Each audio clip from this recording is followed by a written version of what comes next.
Ursula's return is here. And with that, it's time to start talking a new metagame. I think it's really interesting. I believe that this set looks a little underpowered, I think, to the naked eye. But we're here to discuss some of the different decks that can really come from this brand new set. Every single set, we kind of go through this vibe and we kind of look through it and we're like, hey guys, like maybe this will be the set, right? That Ruby Amethyst falls off. And I think this could be it. Honestly, if you really look across the board, we're going to talk about it a little bit in this video, but Amethyst did not get a lot of love, like at all. So because of that, it's time for other packages and other ink combinations and colors to kind of catch up to the Merlin and Madame Mim combo. I think Amethyst has had a really strong lead for honestly forever now, in terms of consistency and power. So having these new inks get these new cards and really start coming to the forefront of power and catching up with like that consistency level, I think you're going to start seeing lists that do not look like this anymore. This was from the second week of set champs, but we're now talking the shift. And with that, we're going to be talking about a bunch of different decks today and kind of the cores to how we would start, how we begin as we approach the first couple weeks of Ursula's return, and furthermore, the Lorcana challenge in Chicago. So let's get into it. Emerald Discard picked up a couple of really fancy toys. Diablo is without a doubt the flashiest looking card. From the moment I read it till recently, even watching gameplay with it, it absolutely holds up to the flash for sure. Having a 0 ink cost Floodborn is powerful enough, but one that draws cards so effectively is even better. Additional synergies will go a long way as well, but these are a great starting point for Emerald decks moving forward. The Diablo Maleficent Spy, Diablo Devoted Herald, and of course the new We Don't Talk About Bruno song are all really powerful Emerald cards that are coming to the forefront of the metagame. And they're not the only ones, but they're definitely a good starting point for one of the best decks in the Into the Inklands meta. Emerald Steel discard has been an absolute killer in the metagame. Different versions of it have come up and down. In the very beginning, we had seen a lot of Shift Floodborn variants with Bucky, and then we kind of moved away from them and went more around the Ursula builds and less on Bucky and just more straightforward power. With the new additions of some of the better and more interesting Floodborn characters from Emerald in Ursula's Return, we can really start looking at an Emerald Steel discard Floodborn Bucky list again. Having cards like Aladdin being a 3-cost inkable Floodborn character that you don't really even need to utilize his Floodborn or shift cost. But if you can just play turn 2 Bucky and then turn 3 Aladdin, you're already off to the races, kind of doing some damage with the Bucky immediately. Not to mention, the turn that you play the Bucky, had you had a Diablo on turn 1, you're also able to just shift Diablo for the cost of removing an action and kind of threaten the game even immediately on turn 2 and really start whittling down your opponent's hand. Pegasus is another great Floodborn character coming into the mix, protecting your characters. There really aren't a lot of strong evasive characters in the format, so a card like Pegasus being able to protect your team is somewhat similar to the Kita from Into the Inkland, making everything have a minus strength. Pegasus simply giving your shield of evasive to all your characters could present ways to freely swing with Ursulas or even Prince John's, etc., and live to tell the tale. This is an Emerald Steel starter package of where I would start, of how many new cards I would really be testing in it. I think you could go even deeper with some of the more new cards, but I think this is a very comfortable spot for it. Having to pick up 4 Diablos is definitely not cheap, but it is something that will likely be necessary moving forward within the Emerald Steel discard packages. Another unique card to add to the list is the Muses. Having Sudden Chill, Let the Storm Rage On, Strength of a Raging Fire, We Don't Talk About Bruno and Grab Your Swords does play into some ways to kind of regain tempo in matches if you're able to play the muse and then sing a song with Ursula or any other character for that matter, and kind of bounce one of your opposing characters back to their hand and then, resolve moving forward will be a great tactic for regaining board control and swinging the tempo in any given game. I think Emerald Steel is going to be an absolute powerhouse to start. Diablo is just flat out too good to not be played. So in the early goings, I expect to see a ton of this, and you should definitely start planning accordingly. The Ruby control cards very well may be the strongest cards in any ink from Ursula's return. There are so many powerful new cards to explore. This is a mere few of which I believe had the potential to take up space in deck building. Sisu and her Floodborn counterpart are incredibly powerful tools for any control list. Mulan has the ability to clear a board similar to what Scar was able to do in much of the Rise of the Floodborn or into the Inklands metagames, but Mulan's Inkable costs less, has a shift ability, which could make your cost even less, and has two very unique abilities that can honestly take out cards that are even not exerted. Mulan really has a threatening ability that could dominate any type of metagame. Goofy, the Super Goof, on the other hand, is another more straightforward character coming with Rush and the super peanut powers of whenever this character challenges another character it gains to lore means that you get to move the game forward in a way that you want to. Maintaining board control with a card like Goofy and still gaining lore around the way is very similar to a mini Aladdin Heroic Outlaw from the Chapter 1 metagame. Ruby Amethyst set for control could look a little something like this. Now, if you're really paying attention, the first thing to notice is that the Amethyst cards are all the same. No changes in this package whatsoever for Amethyst, but Ruby does get a bit of a new look. Finding Sisu, finding Goofies, and Mulan, and the new action card Brawl. Could you go to the extent of playing a beefier Sisu as well, inserting the Floodborn? Sure. But I'm not sure that this is the particular list for it. I think there are going to be better decks to play that card. But there's a world that the Sisu ends up being so good that you just kind of have to play it anyway. But for now, I think I would start without it, trying to leverage Mulan as best as possible. Utilizing this particular package means that we have removal on turns 3, 4, 5, 6, and in some ways even more than that with multiple versions of 6 and multiple versions of 3 with the addition of Brawl. Honestly, this is a very stationary starter build for Ruby Amethyst, but if I'm being completely honest here, I'm not excited about this list. Like, not even a little bit. But, if you're on the budget, if you're looking to just pick up a couple cards to kind of get you going in the, new metagame, then these are really good cards. I think these Ruby cards will all be able to pivot into other decks as well. So as we start, picking up other inks and other card combinations for the really powerful Ruby cards, I think this is a great starting point. If you're like, hey, I'm playing on Friday or Saturday, I need to just like make sure I have these cards. Then picking up a couple of these Ruby cards, inserting them in your Ruby Amethyst deck, I think you're going to be, off to the races running and be fine. While a lot of these other decks are kind of figuring it out, the Amethyst package of Madame Mim and Merlin honestly just present so much power that it's fine. You're going to still win plenty of games just because of that.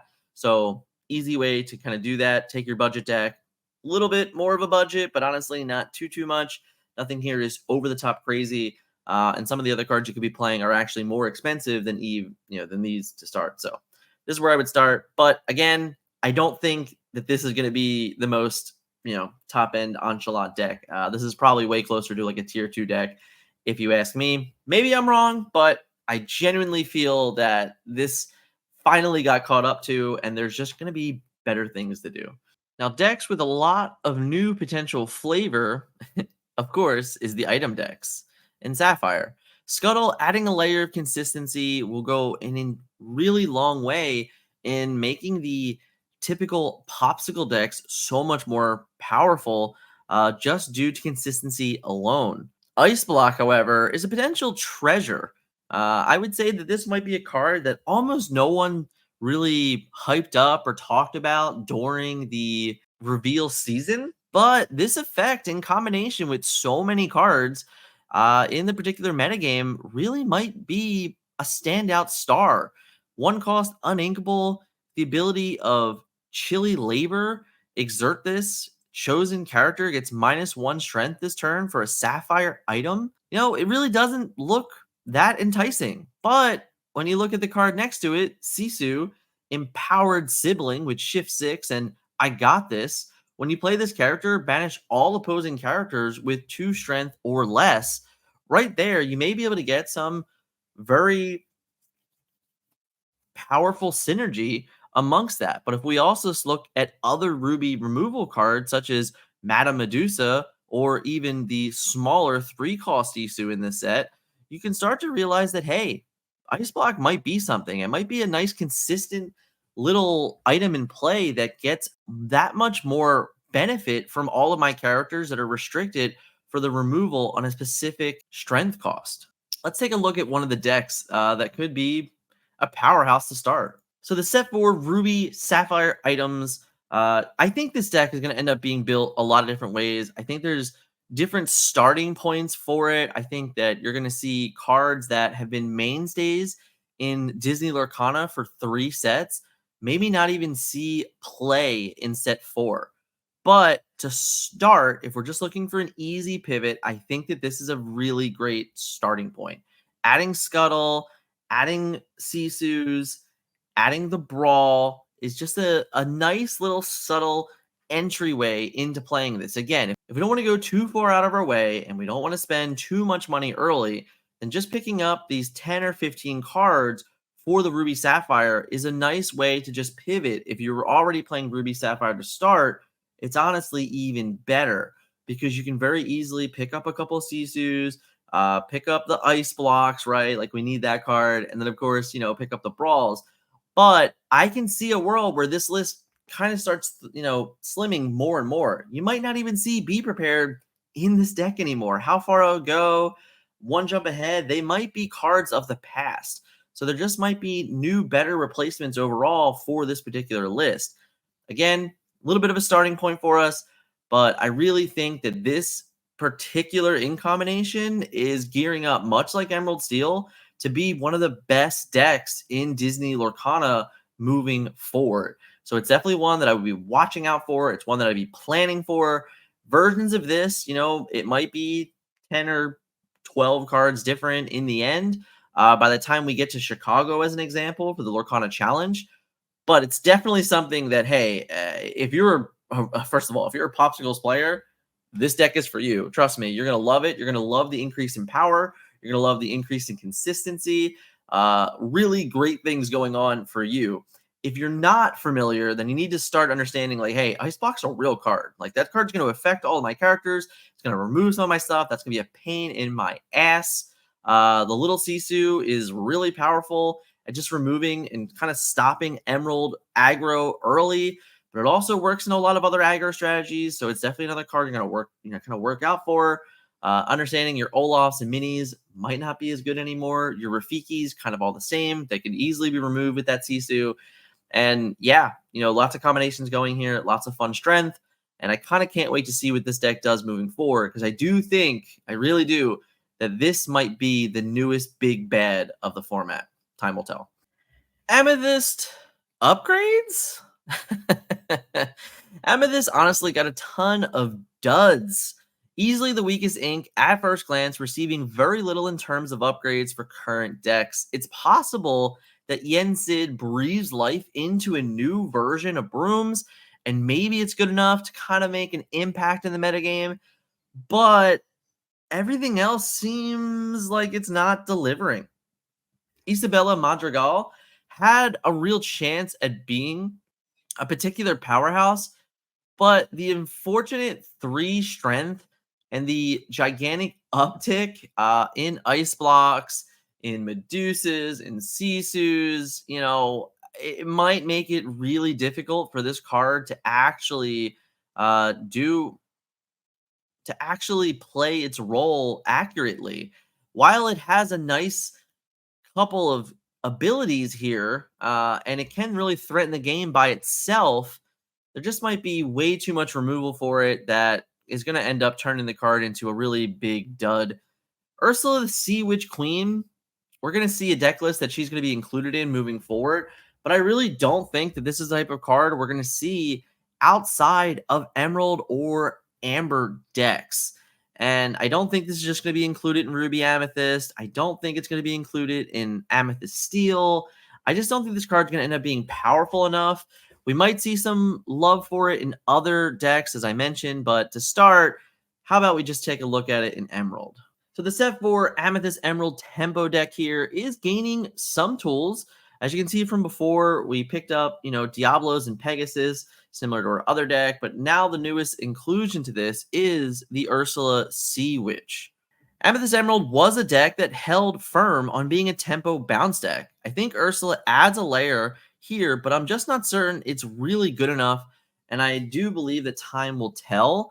There is a world where, hey, this Ursula is kind of the card that it needed to prevent, opposing decks from really ever being able to recover from your go wide strategies. Her stat line is nothing to shy away from. The 4 strength, 7 willpower is pretty phenomenal. Obviously, with Ice Block, we can still minus it and then get Medusa, which could be a problematic thing. But, the 3 lore, the shift 5, the ability is great. This character quest, exert chosen character, that's a really powerful thing that you can kind of utilize.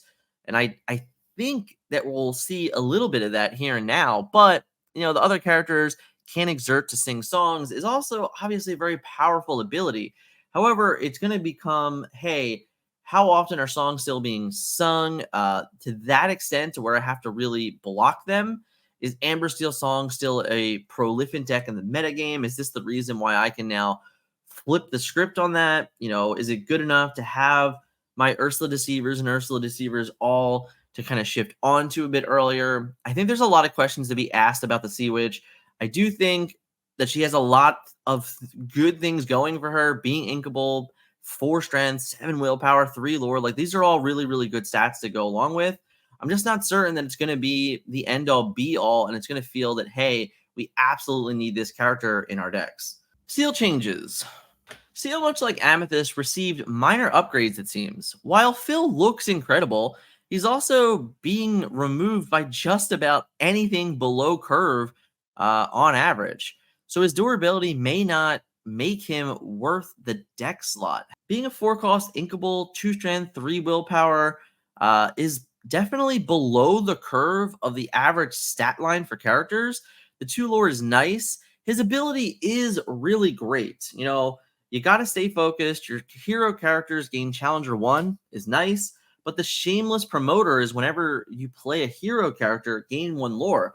So if you can set up this line where we can play multiple hero characters in a turn and kind of make Phil this GOAT-esque character, then yeah, I think we can see it. However, if we are relying for Phil to kind of go through an entire opponent's turn and still be in play, well, that's where the problems will occur. 2 strength is already weak to Brawl. -1 from Ice Block makes it weak to Baby Sisu. And of course, Medusa already removes it. Pinocchio is still a card that can tap this down, and it can just be removed with Fox or with Snake or with Rafiki.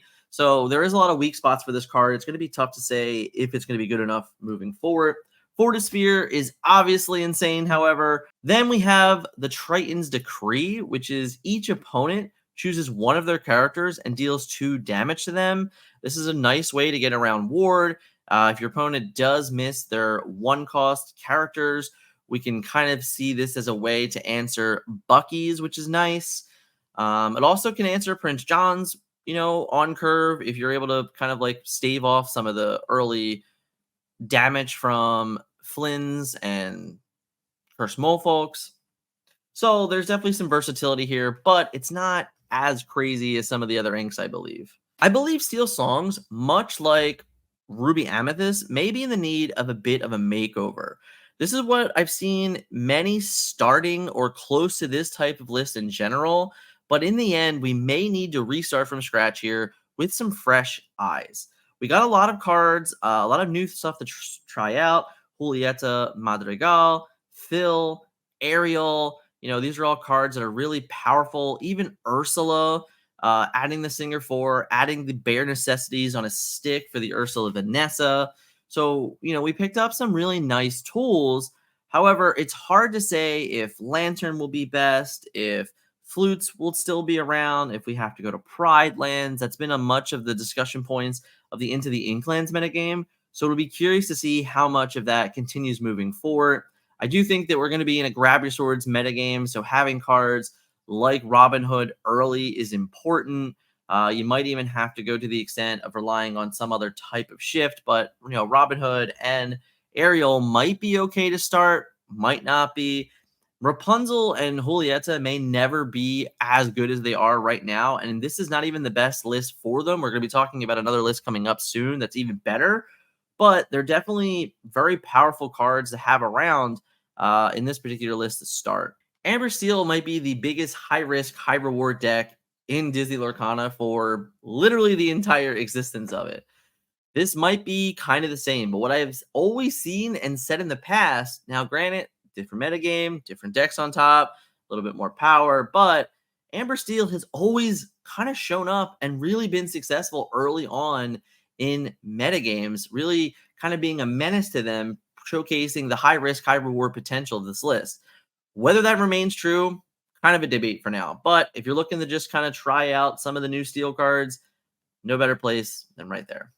If we want to kind of mash the Sapphire items and the steel item package kind of all in together, we do have a brand new layer of Sapphire steel item control here. The wheel and steel wheel item deck did get some new tools. Obviously, Scuttle's very good in this list.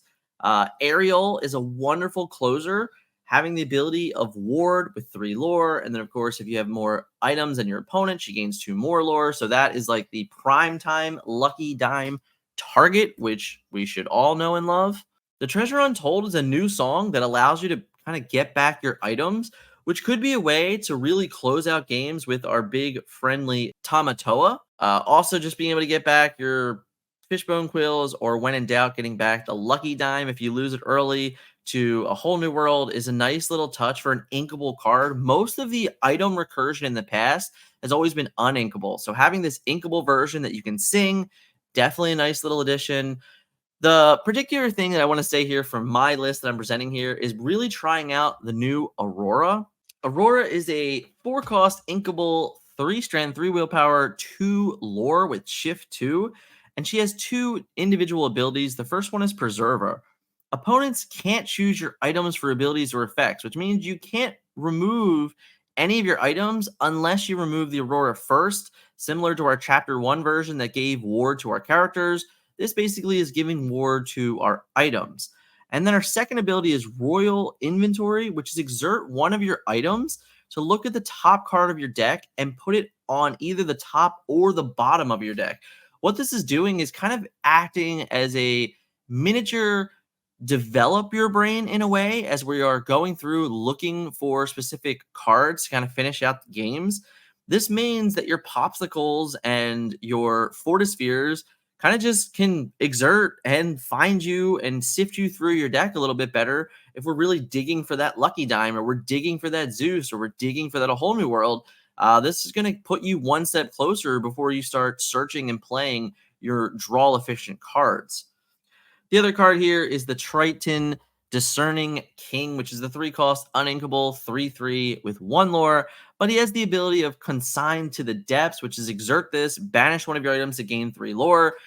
This deck really seemingly is going to look very, very interesting, I think, moving forward, kind of creating this out of this world potential for gigantic lore gains. We've already seen ways to kind of gain 10 lore in a turn with Bell, which is pretty phenomenal. If you can quest with your Bell, gain 5 lore, then lucky dime your Bell, gain another 5 lore. Well, if on top of that, if you could also just try and exert banish the lucky dime, that's 13 lore in one turn, which means this deck really only has to get to 7 lore to be able to win in one turn.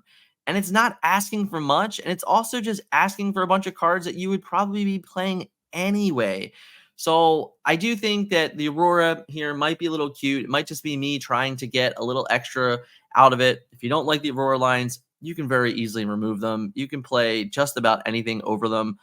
There's plenty of playable cards in this set and in other sets. We don't even need to honestly go that far. We can just go back to playing Grandma Talas if you would like, going back to playing the Develop Your Brains.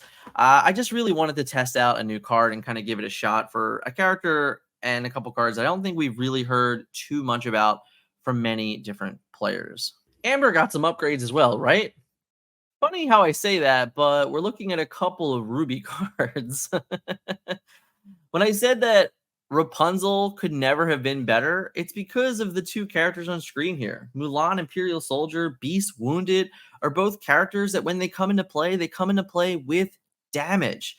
Mulan coming to play with 2 damage, Beast coming to play with 4 damage, really just automatically incentivizes this great drawing package here where Mulan can come into play with her 2. She can be a 1 cost, 2/3 with 2 damage and then follow it up right away.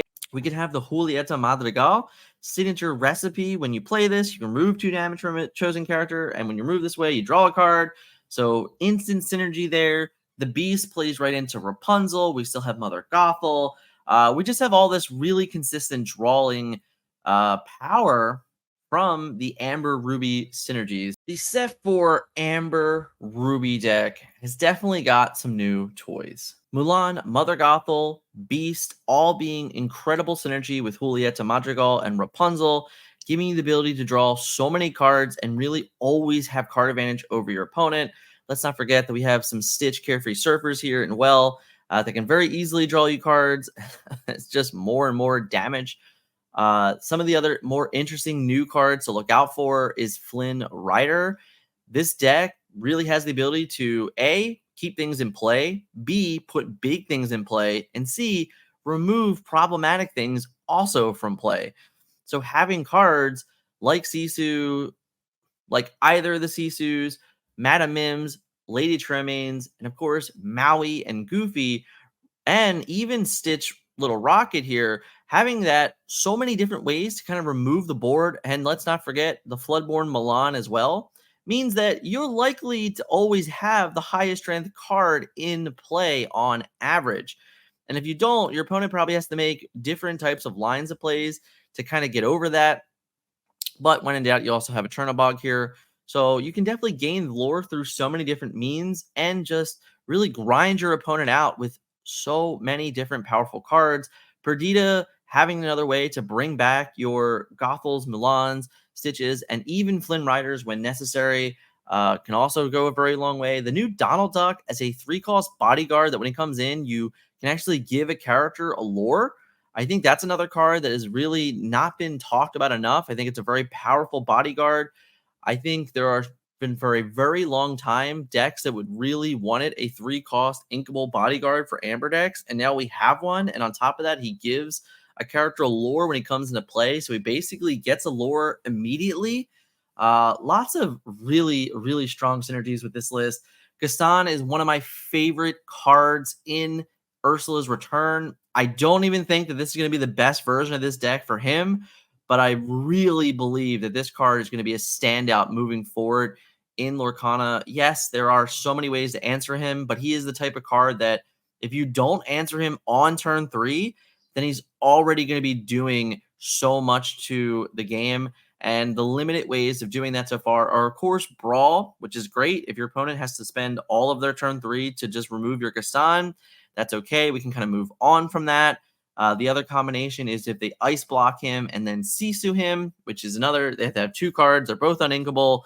So they have to really get there. So being a 3-cost card and being a must answer on 3 type card, I do think that that has a ton of potential moving forward within the metagame. And we'll have to see how good that character can be, from now and even until beyond. That effect is just so good. The 4 willpower on Gaston, I think, really takes it over the top and just limits the true amount of removal for him in general. I think Amber Ruby has always been a deck that's been a disruptor in the metagame.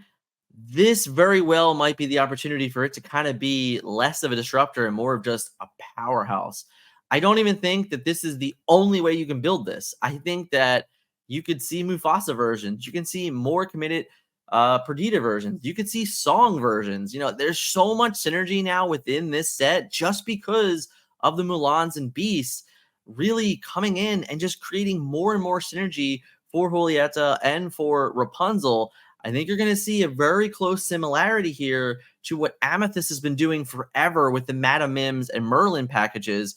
You now have that with this when I come into play, do damage to myself, and then have Julieta, have Rapunzel, draw my cards back, and really be powerful. I think there's going to be a lot of that moving forward. It's definitely a 20 card core potentially that you're going to see that just gets molded into all sorts of different, versions of this deck moving forward. We'll have to see which ones ends up being bet, but this is a good start for sure. Let's get into the last deck. Under the Sea. Is it possible that this card is the new Be Prepared? Sing Together 8 action song for Emerald with put all opposing characters with 2 strength or less on the bottom of their player's deck in any order. So you might look at this and go, it costs 8. It seems unrealistic to get that much effect out of it. But when we really start looking at deck lists, guys, it doesn't seem that hard to pull off. Yes, Kita can present a way to automatically do this to basically every character in the game on average. If we can set up a shift Kita line for this Under the Sea Be Prepared moment. But if I'm being honest, the card can also be played pretty easily with other means. Just Ariel and Diablo can sing Under the Sea. Ariel and Prince John can sing it. Ariel might be a bigger key factor here than any of these other cards. Of course, the one Chernobog in this list could also do it. But the point is that because of Sing Together, we don't even really need to hit 8 resources almost ever. We can definitely utilize some of our characters in play, team up, sing this card, and really just reset the board for your opponent in a really mean way. The fact that this only hits opposing characters is very similar to Grab Your Swords, but it can be even more detrimental because it hits cards that are well above 2, 3, 4 cost cards. There are 5 cost cards that are powerful in the game that have 2 strength or less. But there's also cards like Kita now that's going to come in and make everything that. I do think that this deck might be a little unrefined, and it definitely needs some more work and effort to kind of hit the most powerful version of itself. But it's hard to ignore what Under the Sea could do in an Amber package with the likes of Ariel, just being able to sing. Even if we want to throw Ursulas in here to add Singer 4, you can really set up some play lines that just Under the Sea very early on in the game and make your opponent start over, and it could just be a real nuisance to the metagame. So there we had 8 decks to kind of start you off in the new metagame. Some of them are just transitions to saying, hey, I really only want to pick up a few cards because I got to play really soon. I kind of want to wait, maybe unfold, see what the metagame starts to look like. So, hey, I'll just pick up some Ruby cards, play some Ruby Amethyst, play some Ruby Sapphire, really simple, easy. Pick up a couple Emerald cards, play some Emerald Steel. I think there's a lot of that going on. But then there's a lot of cool new stuff going on that we're going to see kind of unfold as well very, very early on. I'm recording this Monday after release. So that's 3 days of paper playing and kind of having cards in our hands. A lot of people are also still very focused on the Lorcana challenges this week because they're not Ursula's Return legal. So there might be even less chatter about that. In all honesty, that's why you've seen less content on the channel, because I've been more preparing for that than I am content right now. But that's going to change. We're going to get past it. We can start really focusing on Ursula's Return. I'm very excited about that. I'm hoping to get one more video out before the challenge, kind of talking a little bit more in depth about some of the cards and some of the meta moving forward. But if we don't get that, we're going to get some lives this week. I'm actually traveling to Atlanta with Dick Burns. So we're going to be doing on some live streams with Dick Burns. That can't be a bad thing, guys, right? But before I get out of here, before I start traveling and getting ready, I do have some surprises for everyone. So we got a present. You know what we're going to do? Hold on, guys. We're going to turn off our virtual background here, right? So boom, we're going to go. You're going to see my mess. But we have Once Upon a TCG sent me a box. And I'm sure many of you are probably like, what the hell is Once Upon a TCG? Well, Once Upon a TCG is working in collaboration with Luxury Gaming, and they are delivering these wonderful pieces of material here. Let's open it up, right? So we're going to open it. Oh, we're going to get this sweet little letter, Once Upon a TCG. And on the back, it says, Once upon a TCG, in a land really not that far away, we stumble across a hero. Now this hero doesn't wear a cape and hasn't actually gotten any remarkably unusual powers. This hero is a mastermind, can strategize their way out of the most difficult of challenge and stay down any foe without drop of fear. Our hero is you. We thank you for joining our adventure. Once Upon a TCG, once again, in collaboration with Luxury Gaming, and they were so kind that they sent me this playmat that just went on sale today. Link is in the pinned comments and in the description. And if you use the code TFM5, you're going to get 5% off your order. And here we go. So this is a 2-player mat featuring Elsa and, of course, the castle. We'll turn it upside down so we can see it this way. There we are. We have a nice little castle there. I'm trying to make sure I get everything here.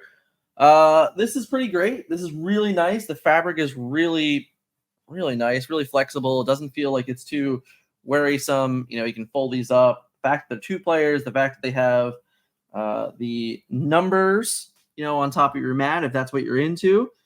I think this is honestly an incredible product. You can pick it up on Once Upon a TCG. Yep, onceuponatcg.com. You can also find these on Luxury Gaming. I'll have the pinned comment again down below. So if you want to pick up one of these for yourself, there's only going to be 100 of these in existence. That's it. They're limited runs. So if you're really interested in picking one of these up, then you might want to act fast. Definitely use the code TFM5 in checkout so you can get yourself 5% off. They're not, they're really nice, guys. And there's only 100 of them. If you want to be a part of it, you want to support Luxury Gaming, you want to support the Forbidden Mountain, then this is how you do it. But I'm not done, guys, because guess what? I got a second box. And I got something special for this box. So this is Once Upon a TCG.